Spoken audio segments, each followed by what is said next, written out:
সরকারি খাওয়ার জল সেটাই ব্যবহার হচ্ছে প্রমোটিং এ। এদিকে স্থানীয়রা এই গরমে জল পাচ্ছেন না। চাঞ্চল্যকর অভিযোগ হাওড়া পুরসভার উত্তর খুরুট এলাকায়।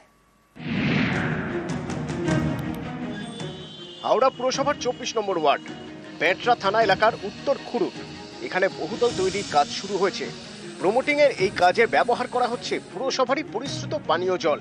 হাওড়া পুরসভার অনেক এলাকায় খাবার জল পেতে সমস্যা, সেখানে এই উত্তর খুরুটে পুরসভার জল ব্যবহার হচ্ছে প্রমোটিং এ। এতে ক্ষুব্ধ স্থানীয়রা। পানীয় জল মানে আমরা খেতে পাচ্ছি না, আমরা পাচ্ছি না, উপরন্তু এরকম ভাবে জল পানীয় জল নিয়ে এরকম হচ্ছে। পৌরসভা থেকে জল দিচ্ছে, তাহলে কোথায় আমরা দাঁড়িয়ে আছি আজকে? পানীয় জল নিয়ে কেউ কাজ করে তো খাবার জল, এটা লোক খেতে পাচ্ছে না, জল আনতে কত কষ্ট হচ্ছে, আর এরা পানীয় জল নিয়ে এরা কাজ করছে। পৌরসভা জানা উচিত তো, কিন্তু এরা তো সবাই এরা সবকিছু করে রেখেই তো এরা কাজটা করবে, কিন্তু না করেই তো এটা করছে। স্থানীয়দের দাবি, উত্তর খুরুট এলাকায় কোনো পুকুর নেই। একটি উৎসবের নামে পুরসভা থেকে জল চাওয়া হয়, তারপর পুরসভার ট্যাঙ্কের জল ব্যবহার হচ্ছে প্রমোটিং এ। লেবার কাজ করছি, জল ছিল না তাই কাজ করছি, বোরিং এর কাজে না, খাচ্ছি, বোরিং হচ্ছে, সবকিছু হচ্ছে। প্রমোটার ঘনিষ্ঠ সঞ্জয় মাঝির দাবি, হাওড়া পুরসভা এলাকায় বহুতল নির্মাণে বেনিয়মই নাকি নিয়ম। এখানে তো G+2 এর বেশি প্ল্যান হওয়ার কথা না। G+3 G+4-5 হবে তখন বুঝুন। সিএ তো G+1 স্যাংশন পে 7 তলা বিল্ডিং হয়েছে। সব অবৈধ মানে কি আবার বৈধ? তো অবৈধ হবে মানে তো আগে তুমি তো বলেই দিলে, তাহলে অবৈধ হচ্ছে, আর কিছু করার নেই। অবৈধ হচ্ছে না। সরকারি পানীয় জল এভাবে অপচয় হচ্ছে। পেট্রা থানায় খবর দেন স্থানীয়রা। ঘটনাস্থলে পুলিশ পৌঁছতেই পালিয়ে যান নির্মাণ কর্মীরা। এরকম যদি কেউ করে থাকে, এটা তো সম্পূর্ণ নিয়ম বহির্ভূত কাজ।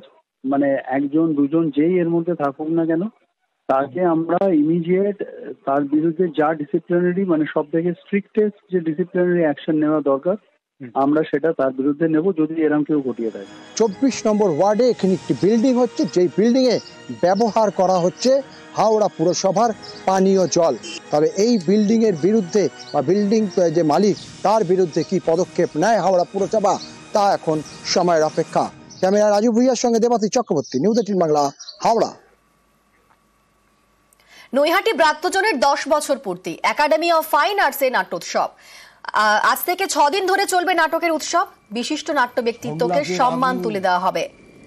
মঞ্চস্থ হবে একাধিক নাটক। উৎসবের তত্ত্বাবধান, প্রচার এবং ব্যবস্থাপনায় থাকছে এডি পিক্স প্রোডাকশন।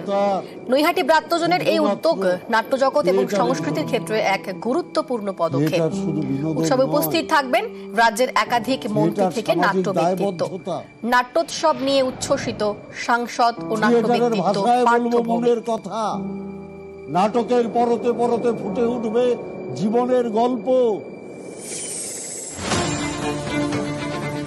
আগামী 25 থেকে 30 এপ্রিল 6 দিনের নাট্য মহোৎসব, 11টি নাটক, গন্তব্য একটাই, একাডেমি অফ ফাইন আর্টস। ছাই ঘেটে দেখে নেবেন সাচ্চা থিয়েটার ছিল কিনা।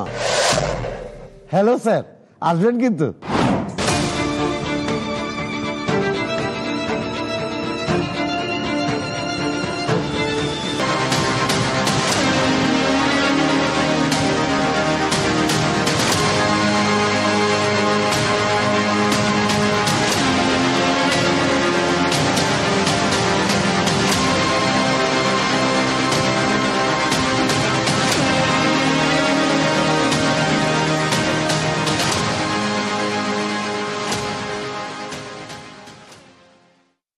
একাডেমি অফ ফাইন আর্টসে নৈহাটি ব্রাত্যজনের 10ম বর্ষ পূর্তি উপলক্ষে দেবশঙ্কর হালদার, দেবাশিস রায় এবং নৈহাটি ব্রাত্যজন, যেহেতু আমি দীর্ঘদিন 10 বছর অভিনয় করি, আমার নামে ডেডিকেট করে একটা নাট্যোৎসবের আয়োজন করা হয়েছে।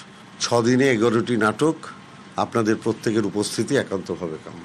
পহেলগাঁওয়ে পরিকল্পিত হামলা লস্করের, নাশকতায় একাধিক প্ল্যান। হামলার আগেও নিজেদের মধ্যে কথা বলে প্ল্যান নিয়ে কথা জঙ্গিদের। জোড়া প্ল্যানে হামলার ব্লু প্রিন্ট লস্করের। আগে থেকে পহেলগাঁওতে আসিফ সহ লস্কর জঙ্গিরা। খচ্চরের শহীদ সেজে জঙ্গি হামলা। वो दोनों बीच में हमको मिले, हम लोगों को लगा वो खच्चर वाले हैं। मैं उसके पास फोन आ गया, उसका फोन यहाँ पे लगा हुआ था पैर पे इतना बड़ा। हाँ, वो फोन से बात करता है, फोन लिया है ऐसे, फोन से बात करता है हेलो, तो फिर वो बात ही कर रहा है, बोलता है 35 वो ब्रेक फेल नहीं हो पाया, वो प्लान बी 35 बंदूकें मैं भिजवा दिया हूँ घाटी और बॉक्स पूरा भेज दिया हूँ, ऐसे करके। तो और ज्यादा डाउट हुआ हम लोगों को। पहलगाम पहुंचे, पहलगाम में खच्चर वगैरह वालों से बात हुई। हम लोग नीचे से गए कश्मीरी वैली तक, बैसराना से 500 मीटर पहले हम वहां तक गए, तो वहां पे हम लोगों की बात हुई। एक आदमी था, उसकी सेविंग थी, जो अभी स्क्रैच जिसका जारी हुआ है उसको हम पहचान रहे हैं। वो दोनों बीच में हमको मिले, हम लोगों को लगा वो खच्चर वाले हैं। কাশ্মীর হামলায় চিহ্নিত জঙ্গি আসিফ, পহেলগাঁও হামলার মাথায় আসিফ। মহিলা পর্যটকের মোবাইলে জঙ্গির ছবি। নাশকতার মাঝেও সাহসী একতা। হামলার সময় পহেলগাঁওয়ে একতা তিওয়ারি, শহীদ সেজে একতার কাছে জঙ্গি আসিফ। মোজা থেকে ফোন বের করায় সন্দেহ। বিপদ বুঝেও আসিফের ছবি তোলেন একতা। একতার সাহসিকতায় বড় ব্রেক থ্রু। हमसे वो पूछता है आपका नाम क्या है, मैंने कहा मेरा नाम एकता है। बहुत नॉर्मल तरीके से बात कर रहा था। हमसे वो बार बार बोल रहा था आप कुरान पढ़े हो कि नहीं, कुरान पढ़ो। मैं बोली वो तो उर्दू में है, मैं कभी नहीं पढ़ी हूँ, मुझे उर्दू नहीं आती। तो बोले हिंदी में भी है, वो हिंदी में पढ़ो।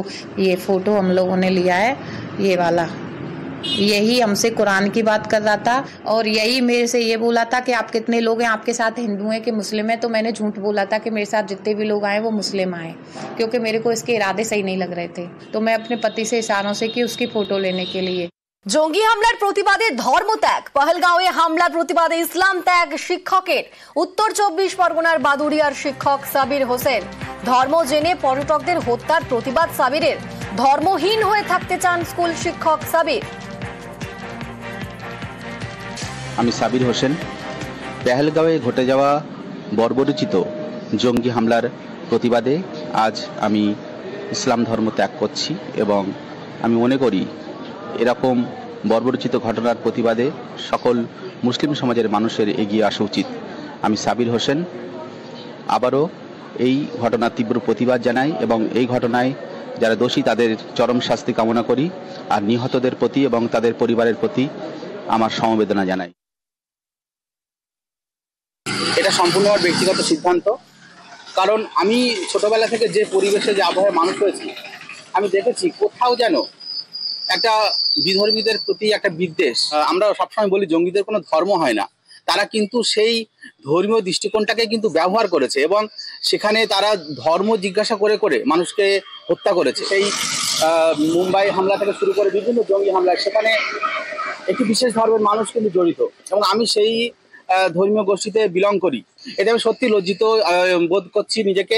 রাস্তাঘাটে অফিস আদালতে আমি একজন শিক্ষক, আমি যেখানে যাই আমাকে এই প্রশ্নের সম্মুখীন হতে হয়। অন্তর থেকে একটা পীড়া অনুভব করছি, সেই আত্মগ্লানি থেকে আজকে আমি এই সিদ্ধান্ত নিয়েছি। আশা করি আগামী দিনে আমি সম্পূর্ণ সরকারিভাবে এটি সিলমোহর দিয়ে নিজেকে ধর্মহীন ঘোষণা করতে চাই এবং আমি মনে করি আগামী পৃথিবীটা হোক ধর্মহীন মানুষের পৃথিবী, যেখানে কোনো ধর্মের বাধা নিষেধ জাতি ভেদ প্রথা কোনো কিছুই থাকবে না।